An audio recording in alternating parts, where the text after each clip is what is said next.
To a lot of people, ambition is kind of a mystery. The dictionary says it's an eager desire for distinction, power, or fame. But what does that really mean? Well, let's start with the word eager. All by itself, eager is kind of exciting. Kids are eager for their birthday parties. They expect to be the center of attention, get lots of presents, eat too much. I guess grown-ups are eager for birthdays too. Unless, of course, they're embarrassed that the number of candles on the cake outnumber their achievements. But we can be eager to see a ball game, eager to see our kids in a dance recital, eager to see an old friend, eager to shop for a new car. Eager sounds like a lot of fun. But do you ever hear people say they are eager to live a better life, eager to have a better family, eager to make a lot of money? Probably not. And that's a problem. Because how I see it, living a better life, having a better family, and making a lot of money takes an eager desire. We have the remarkable ability to get exactly what we must have. But there is a difference between wishes and desires. We've all heard people say, "Oh, I wish I could just drop 5 pounds. I want to be a little lighter." And we've probably said it ourselves, especially after a big holiday dinner of turkey and homemade pie and every other thing we can possibly stuff ourselves with in one 8-hour period of time. And even though we may wish we could breathe a little easier in our clothing, we have to have the desire to exercise a little more and eat a little less. The "I wish I could lose weight" has to become, "I have the eager desire to lose weight." I'm also sure you've heard people talk about wishing they had more money to pay the bills, or take a vacation, or just to take a little pressure off of life. But before their lifestyle can change, their wish needs to become a desire. If they really desired change, they wouldn't spend their evenings just watching TV and wishing they were doing something more. The backbone of an eager desire to change is discipline. True ambition is disciplined, eager desire. It's that little part within us that says, if I want to be ready for that meeting tomorrow, I need to finish preparing for it today. If I want to make sure I can pay for my kids' college education, I need to start saving today. If I want a better life tomorrow, I need to start working on it today. Ambition is a minute-by-minute, day-by-day mentality. To have the ambition to work towards a better family life, a newer car, a bigger house, a financially secure future, you have to live it every moment. If living a successful life was easy, I'm sure more people would be successful. If just being ambitious was enough, I'm sure all of the broke and perplexed people in the world wouldn't be broke and perplexed. While most people spend most of their lives struggling to earn a living, a much smaller number seem to have everything going their way. Instead of just earning a living, the smaller group is busily working at building and enjoying a fortune. Everything just seems to work out for them. And here sits the much larger group, wondering in awe on how life can be so unfair, complicated, and unjust. So what's the major difference between the little group with so much and the larger group with so little? Despite all the factors that affect our lives, like the kind of parents we have, the schools we attended, the part of the country we grew up in, none has as much potential power for doing good as the ability to dream. Dreams are a projection of the kind of life we want to lead. Dreams can drive you. Dreams can make you skip over obstacles. When we allow our dreams to pull us, they unleash a creative force that can overpower everything in our way. To unleash this power, though, your dreams must be well defined. A fuzzy future has little pull power. Well-defined dreams are not fuzzy. Wishes are fuzzy. To really achieve your dreams, to really have your future plans pull you, your dreams must be vivid.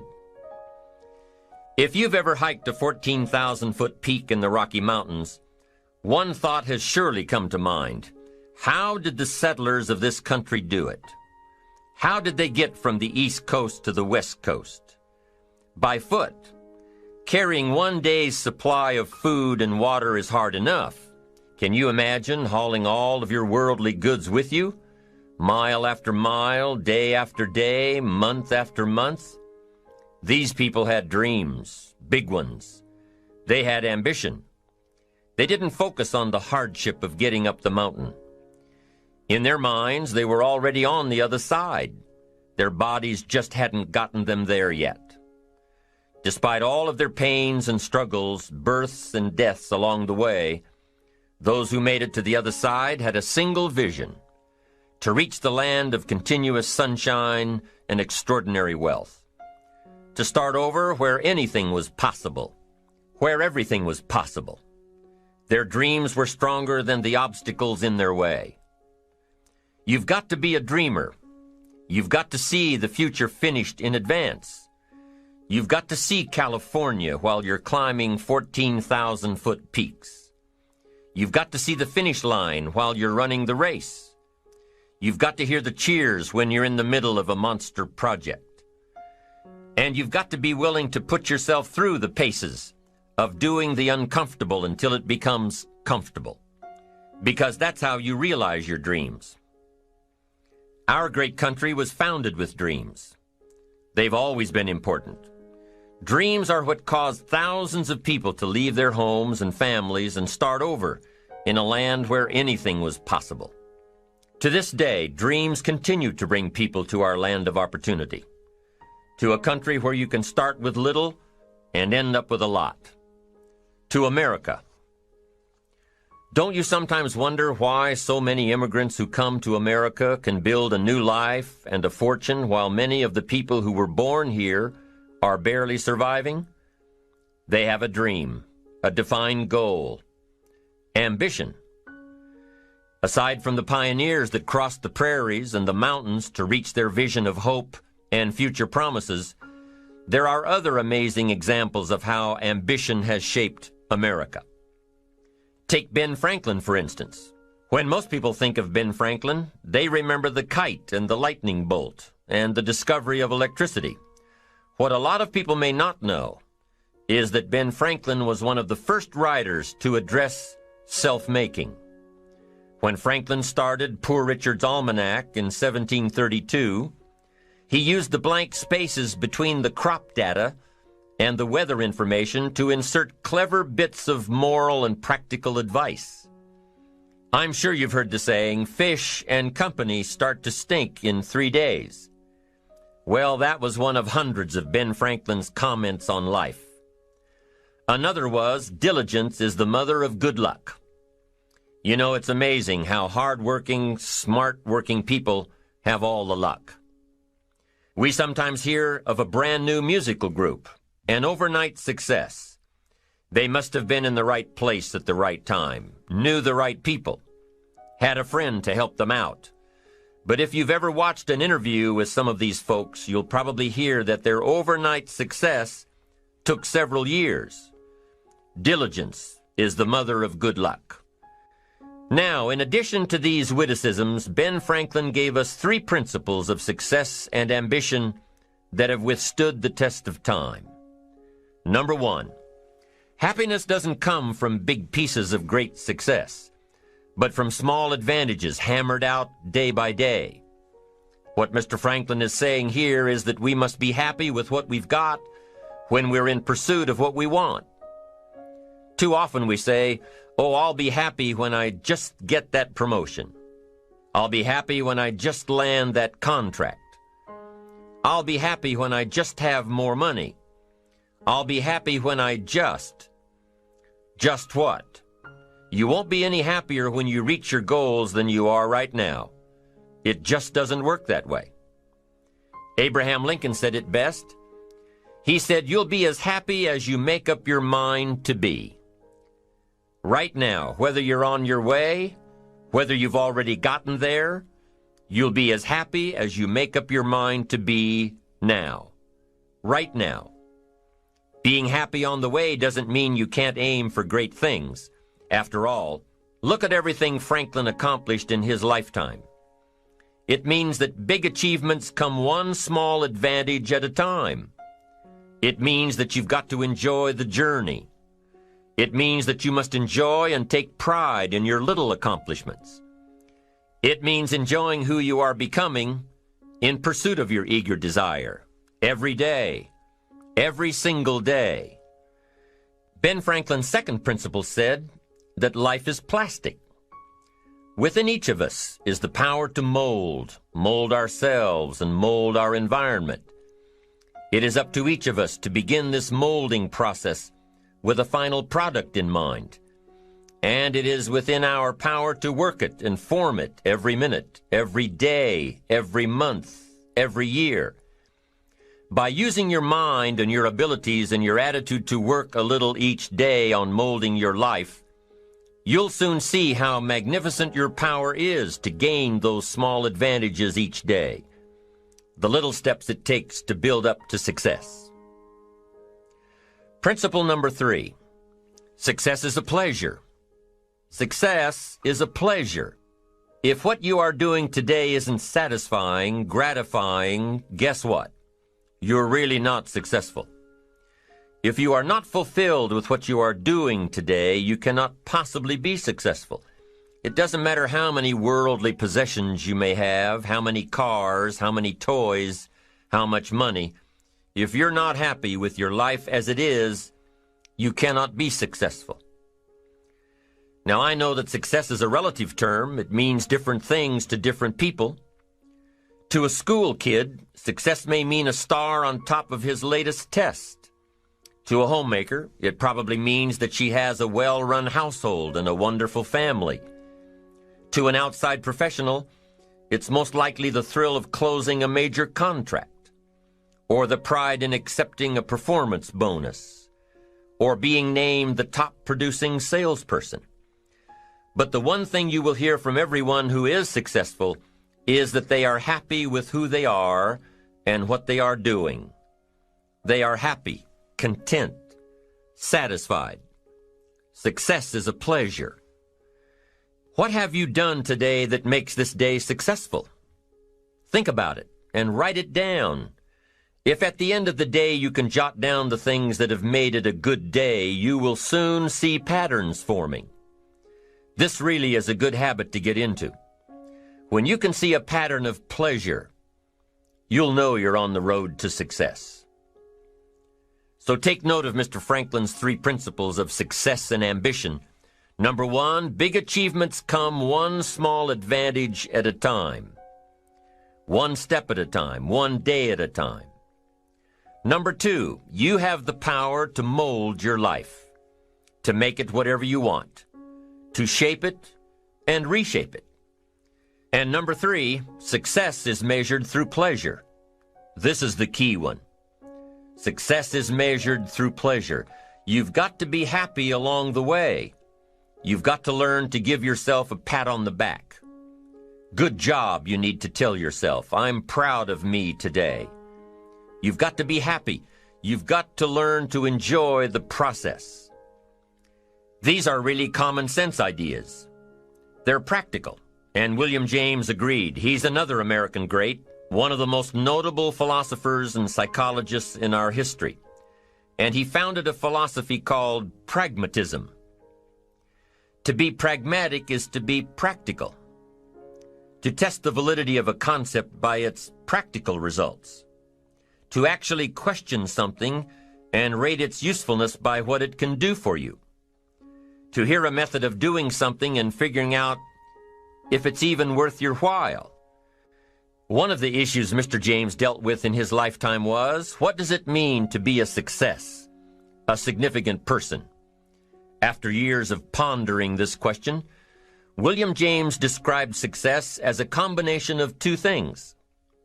Number 1, an, an inner ideal which is followed persistently with courage. And number two, outer achievement related to that ideal. Let's go back to number one, an inner ideal which is followed persistently with courage. I take that to mean defining a goal and having the resolve to complete it. No matter what, I'll do it or die. Promise yourself you'll read the books until your skills change. Go to the seminars until you get a handle on it. Do it until it makes sense. Practice it until you've got it right. Don't give up until you get where you want to be, however long that is. Step by step, piece by piece, book by book, seminar by seminar, do it until. Go for it. Until is a very important word. It's magic. It means that you'll never give up. Don't miss the chance to grow, to pay the price. Until you learn, change, grow. You'll discover some of life's great treasures when you pay that price. William James' second part to success dealt with the outer achievement related to that ideal. You need both aspects to really be a success. But what Dr. James realized about his philosophy of success was that the first part is indeed more important than the second. Going for it. As long as you're working toward your inner goal, your dream, then success is possible. But once you give up your inner vision, then you can never become successful. You never will become successful. Until doesn't even matter. Now, maybe the person who's been working on a project for 10 years can be successful in his own right, if he's honestly working toward it, doing everything to make himself worthy of reaching the dream, really happy with where he is, doing it until. Then maybe he is a success. It's a personal thing, going for it one step at a time. Going for small accomplishments along the way for however long it takes. So let's think about this for a moment. What outside evidence or results or proof can be seen when you accomplish your goals one step at a time? You'll start to see things change around you, little things, not major things, but little everyday things, things you may not even notice unless you are paying attention. If you're one of those who'd rather stay up late and get up late, only to discover that your workplace doesn't fit your schedule, and you roll out of bed cursing the alarm clock every morning, maybe you could start with the little change of going to bed half an hour earlier than normal. And maybe you'll see, in time of course, you can't train your body overnight, maybe you'll find out that you jump out of bed in a better mood, and that your day will start better, and that you'll get more done, and that the people around you that caused you problems aren't so hard to work with after all. It all starts by making one little change and adding to it every day. You see, you can't change what's going on around you without first changing what's going on within you. Start changing how you look at mornings, and sure enough, people will start changing how they look at you. When you start changing how you think, how you act, how you treat others, how you treat yourself, when you start responding instead of reacting to life, life will start responding to you. I'm telling you that you can do it with your lifestyle. You can do it with your sales career. You can do it with your management career. You can do it with any part of your life.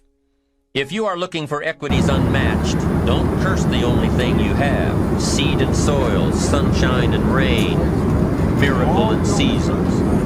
But start processing things like we're covering in this program, and change will take off for you. You cannot believe what can happen in such a short period of time. So you ask yourself, what small changes can I start making today? Well, you can start in your car on your way to work. If you're sitting on the highway, stop and go traffic, moving at about 15 miles per hour tops, look at the guy or the lady sitting next to you and give them a smile, or thumbs up, or even wave. Now, some people might think you're a little strange, but hey, you'll feel better. And tomorrow, when you get into the office, how about a big cheery hello to the people at the front desk and everyone you see on the way to your office? And when you get home tonight, how about giving your wife or husband and kids big hugs instead of collapsing on the sofa? When you start with the little things that make others happy, improve their day, you'll find that these little things add up to big ones. So what happens when you start taking charge of your own personal happiness, your own life? Do you think that these little things will somehow make a difference in meeting your goals? You bet they will. You can't do it alone. You can't be successful by yourself. It's hard to find a rich hermit, you know. The ambitious person realizes that each of us needs all of us. You all by yourself may have finalized the company's marketing plan, or finished up the sales projections, or even wrote the mission statement for the year to come. Even if you did this all by yourself, you really had the help of all of those around you who tolerated and supported your need to be undisturbed, or provided service to you during the project. Maybe you should thank those people every once in a while with a dinner certificate, or a bouquet of flowers, or 18 holes of golf. Even a thank you note. Thank you notes are so important. After all, without your support team, you probably wouldn't be where you are today. You can't be successful by yourself. So thank them. Thank those around you, and let them know just how important they are to you. Be it your office personnel or your family or your friends, a thank you sure goes a long way. So, is it important to do a little extra for these people as you are working your way toward your goals? I think so. I'm sure you do too. Once you've decided that you're going to set sail, go for it, and let loose on your new charted course, you don't have to worry about the winds that will most certainly blow around you, the obstacles, the negativity that will stand in your way. You don't have to worry about what other people will say. You just have to keep your mind on your course. Those winds may blow fast and furious, but if you know your path, if you know where you are going, they will help push you toward the dreams and goals and treasures that you have already decided you're going after. Your goals will push you forward, ahead of the stormy weather. There are some amazing people around that we can learn from today, people who have already braved the storms and come out on top, people who are still alive today, people who started with nothing and ended up with something great, famous people, not so famous people, maybe even people you know, but don't know their stories, people who had an early vision and ambition, people who turned their focused dreams into the reality of success. One of my friends tells this story about her dad. She thinks he's cheap. She gives him a hard time every time they go to one of those all-you-can-eat places, because he eats all he can eat, until he can't move, until he needs to take something for indigestion. But she knows where he came from, his history, and understands just why he is the way he is. He eats all he can eat because he was raised in an orphanage, a place where you had to grab all you could or you'd be hungry. But the real story behind her father is that he made himself a millionaire with nothing more than a dream. He watched his own father drown when he was 4, was taken away from his mother a few years later and put into an orphanage because he was so bad. Raised by other people, strangers. After growing up in foster homes, he decided to go out on his own. He barely finished high school, but he found a job as a vacuum cleaner salesman. He did well, really well. But the woman he loved didn't want to marry a vacuum cleaner salesman, and he really didn't want to be one. So he went to college, went on to medical school, prospered, really prospered, led a tremendously successful life as a radiologist, and is now retired, goes fishing, rides his Harley. Stories of success are all around us, everywhere. Take the time to talk to these people or read their stories. You might learn something. You might find out that they have already traveled the path you are now on. You know, when most of us think of Jesse Jackson, we think of the political Jesse Jackson. But what most of us don't realize is that before Jesse Jackson went to the streets to gain votes, he went to the ghettos with a message for inner city youth. During his rallies, he would have the street kids repeat after him, "I am somebody." Jesse Jackson's message to these kids was that ambition is a moral imperative. To be a good person, you have to have ambition. You have to try to do something good with your life. You have to try to get out of where you are today or make where you are a better place tomorrow. You have to, or anything else is a waste. Mr. Jackson knew that his contribution to life began with America's youth, where he could make a difference before bad attitudes and bad habits took over for good. He went to make a difference with the disadvantaged youth of America. What an admirable mission. I'm sure you know that the same principles he teaches apply to you. When you get up tomorrow morning and are standing in front of the mirror getting ready for the day, remind yourself that you are somebody, that you are important, and that you can make the changes that will move you closer to your ideal future. Listening to the words of people like Jesse Jackson are of total importance because motivation, lasting motivation, is backed with education. Many of these people have written books on their journeys. These books tell the stories and give the secrets that we can all learn from. Let's say you decided to take a trip, just a short one, maybe for a weekend. Let's say you want to go away to a place you've never been before.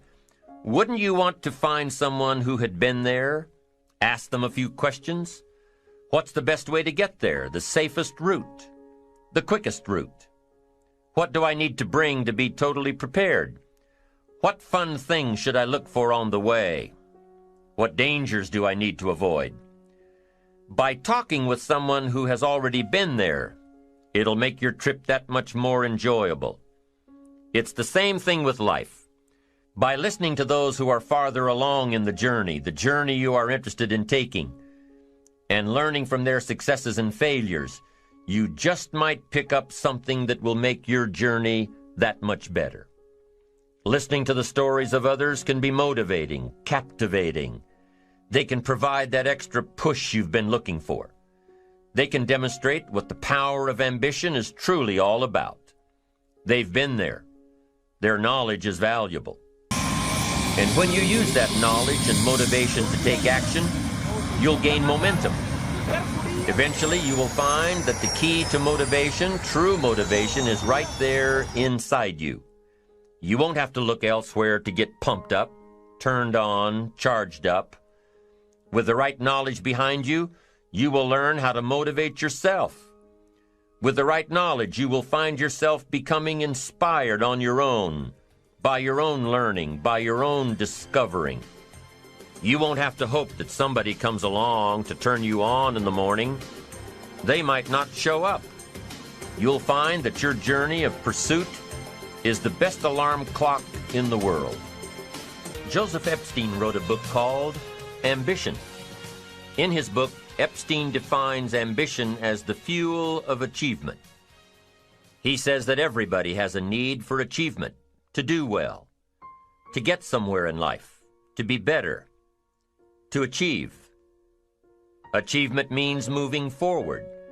And in order to move forward, you must be motivated, inspired, ambitious. You must have dreams and goals that create ambition, good ambition, positive ambition. Now, ambition does not mean being greedy. It does not mean being selfish. It does not mean getting ahead at the expense of others. Ambition is not greed. Ambition is not avarice, an all-consuming desire for wealth. Ambition is not hoping you can win at the expense of others. Do you suppose Judas was ambitious? He ended up with 30 pieces of silver, a fortune in those days. Was Judas successful because he had all that money? No, Judas sold out.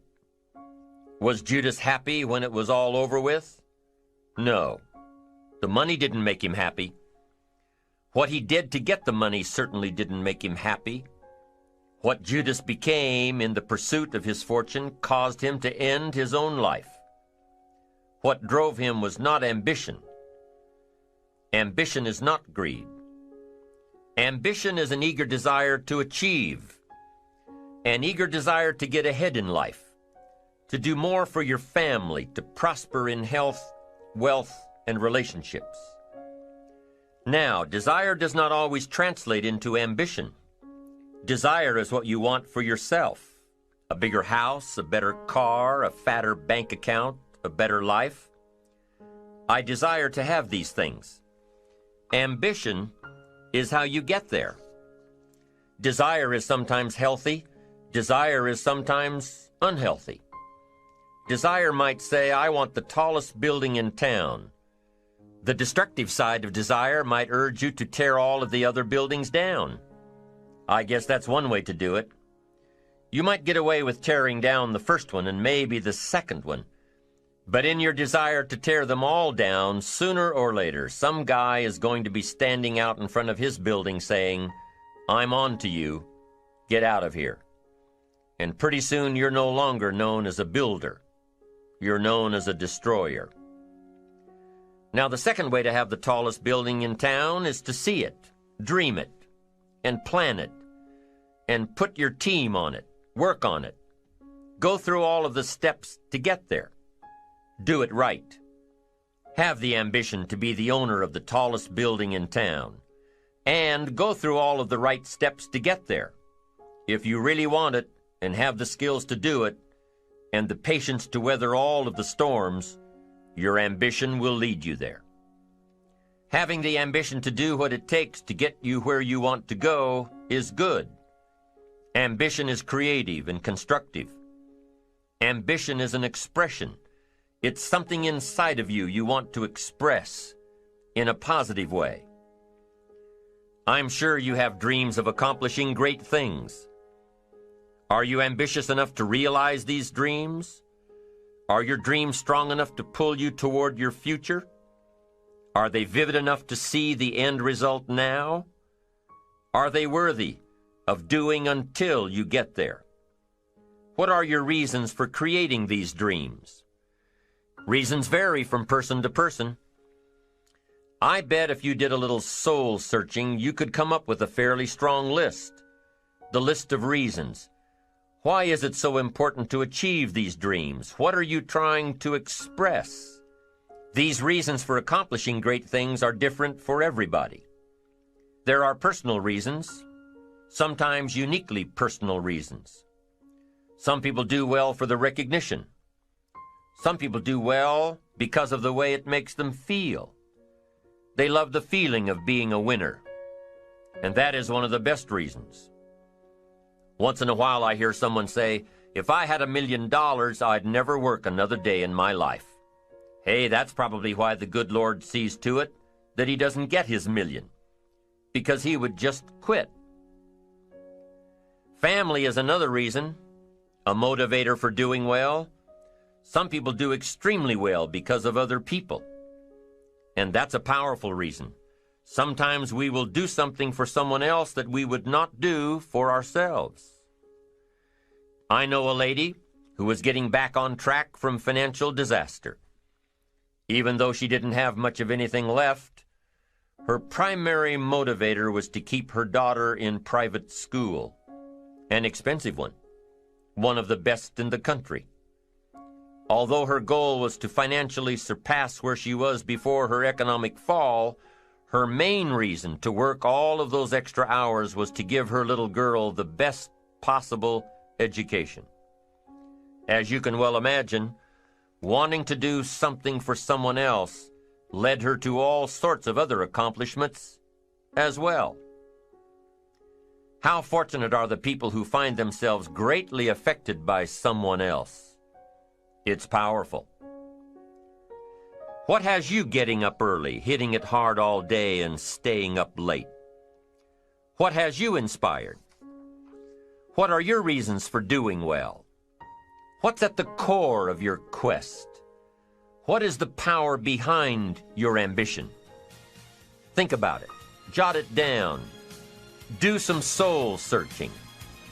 Define your reasons so they will work better for you. So now we have determined that it's in your best self-interest to be ambitious. Self-interest, self-preservation. As human beings, we can't help but be interested in our own self-preservation. We can't help but be self-interested. It's one of the strongest urges we have. Interested in our preservation, interested in our development, interested in our success. There's certainly nothing wrong with self-interest, but here's the clue. Self-interest must be enlightened as to what truly serves us best. When I found out that self-interest was okay, that was a big relief to me. Now, we're not talking about selfish. We're talking about self-interest. Self-interest needs to be educated, enlightened.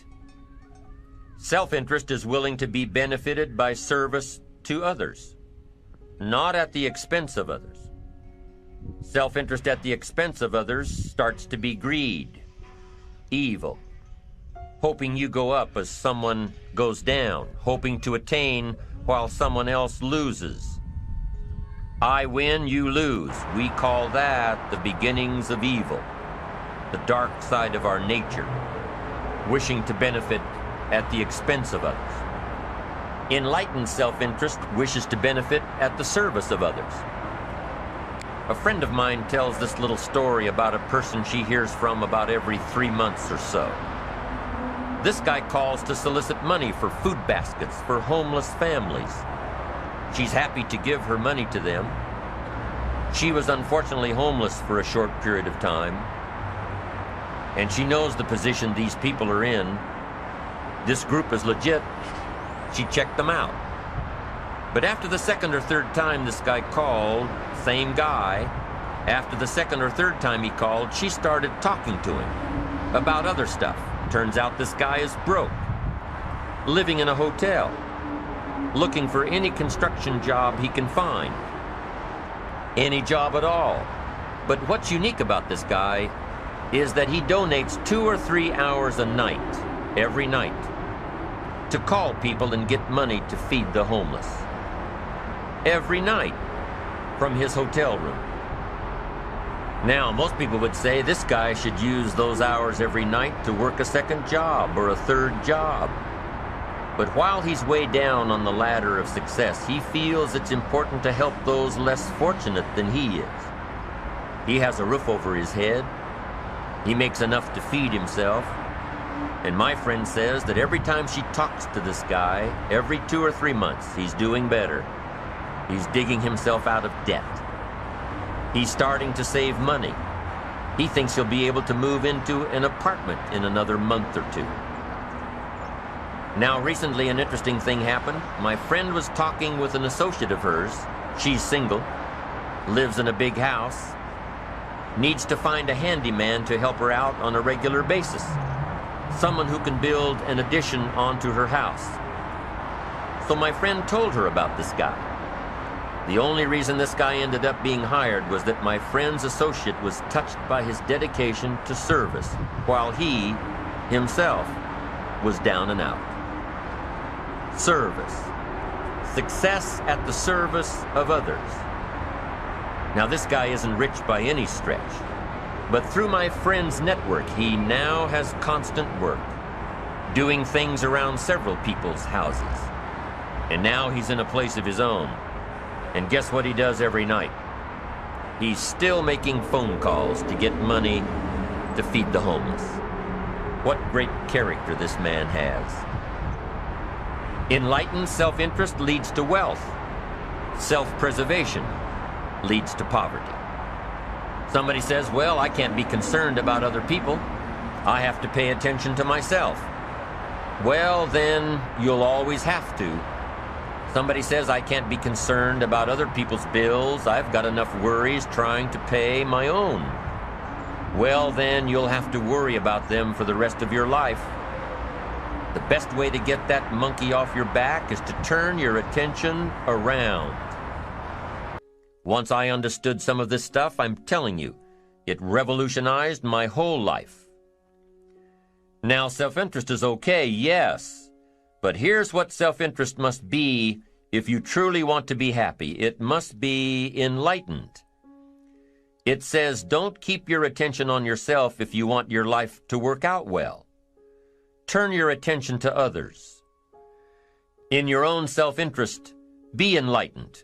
Truly act in your own self-interest by making an investment in service to others. Next, if you wish to receive, now there's nothing wrong with wishing to receive. It's part of self-interest. But here's the enlightened part. If you wish to receive, you must give. Some people say, if you give, it's gone. No. Not if you're educated. If you're stupid, yes, it's gone. But if you're enlightened, chances are, if you give, you've invested. And what do we expect an investment to do? Return. Get back what you put out? No. We expect it to return multiplied. Bigger. Greater. Better. My father taught me way back, son, always do more than what you get paid for.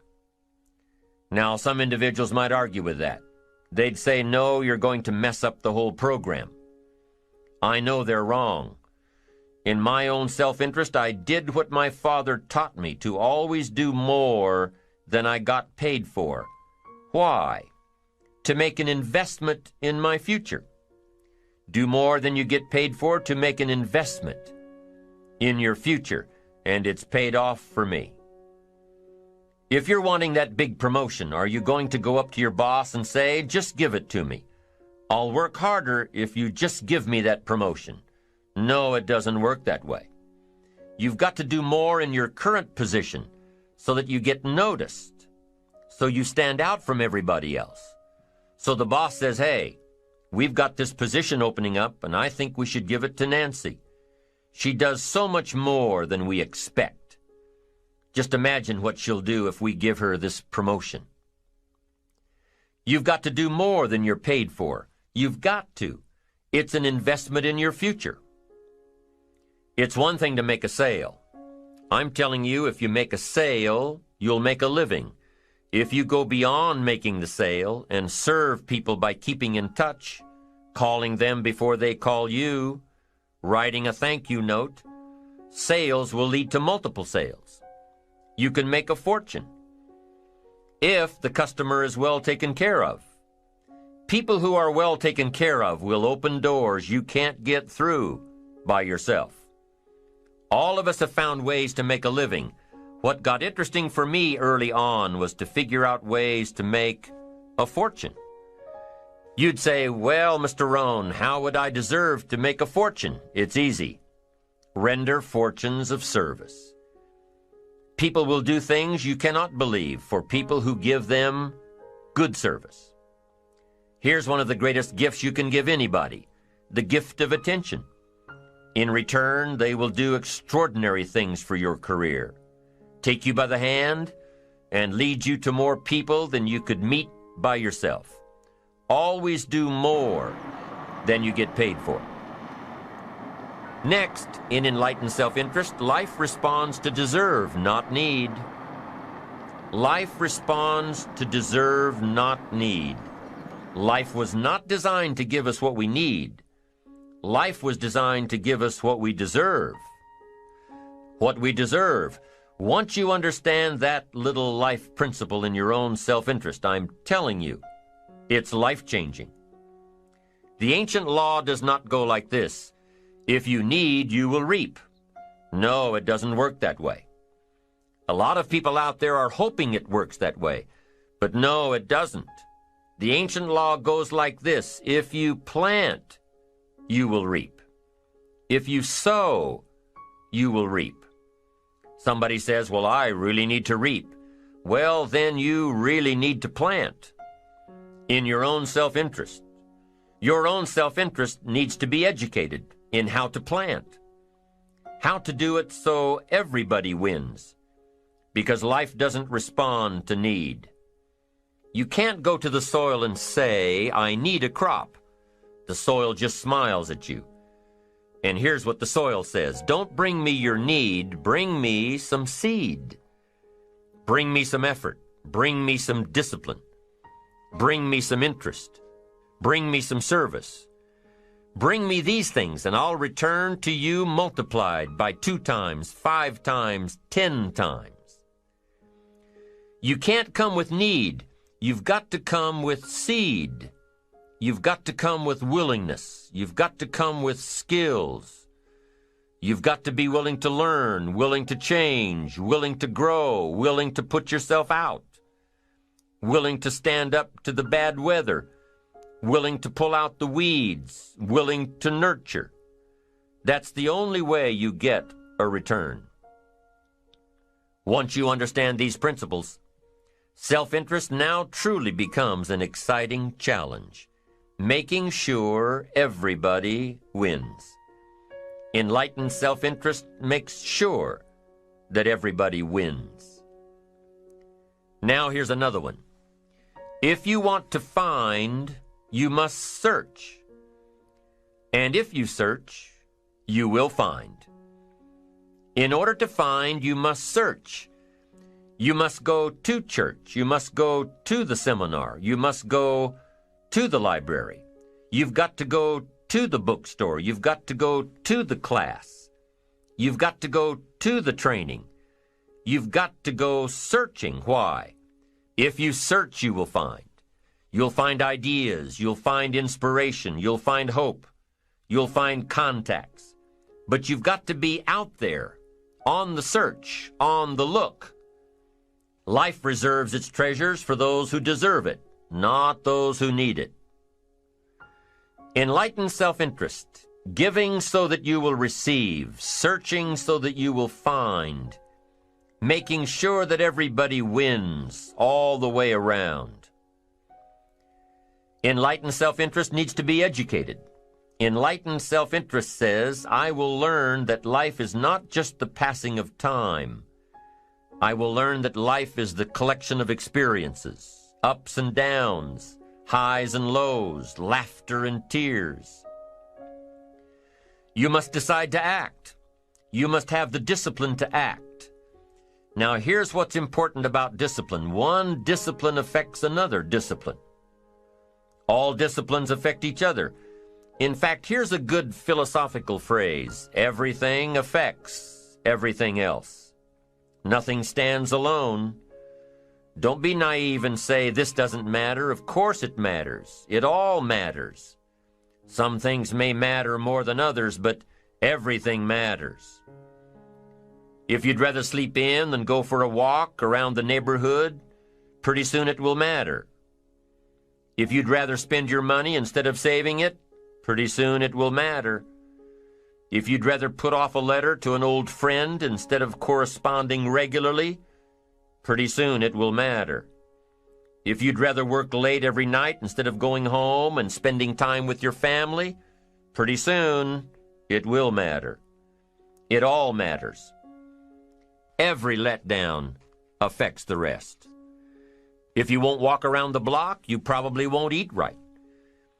And you probably won't buy the books. And you probably won't attend the seminars.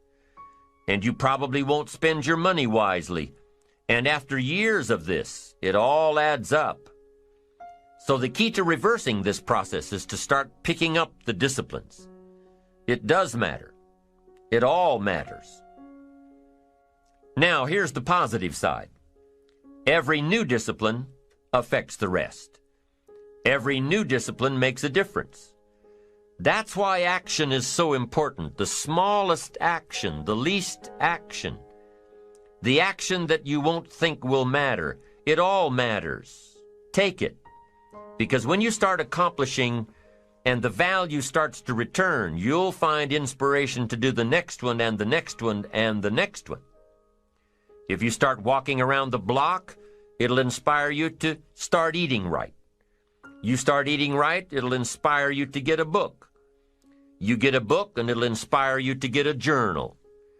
You get a journal and it'll inspire you to develop some skills. Disciplines affect each other. Lack affects the rest of your life. The key is to diminish the lack. One of our greatest temptations is to just ease up a bit, to do just a little bit less than you're capable of, to take a little break. Somebody says, it'll just affect my sales. No, it'll affect your consciousness. It'll affect your philosophies. It'll affect your home life. It'll affect everything. No, you can't ease up a bit. That's what vacations are for. When you're at work, work. When you're on vacation, rest. Wherever you are, be there. If you think about vacation when you're at work, you'll surely think about work when you're on vacation. You'll just mess it all up. So be disciplined.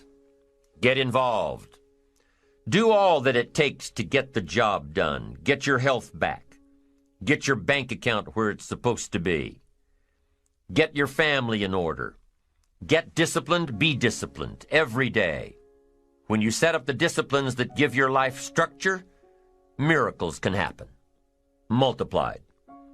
And I'm telling you, anybody who wants to make a drastic change in their income can do it. I was broke at age 25 and a millionaire at age 31. Everything around me was the same. I changed. I refined my philosophy. I read the books. I took the classes. Started looking at life a little differently. I'm telling you, it works.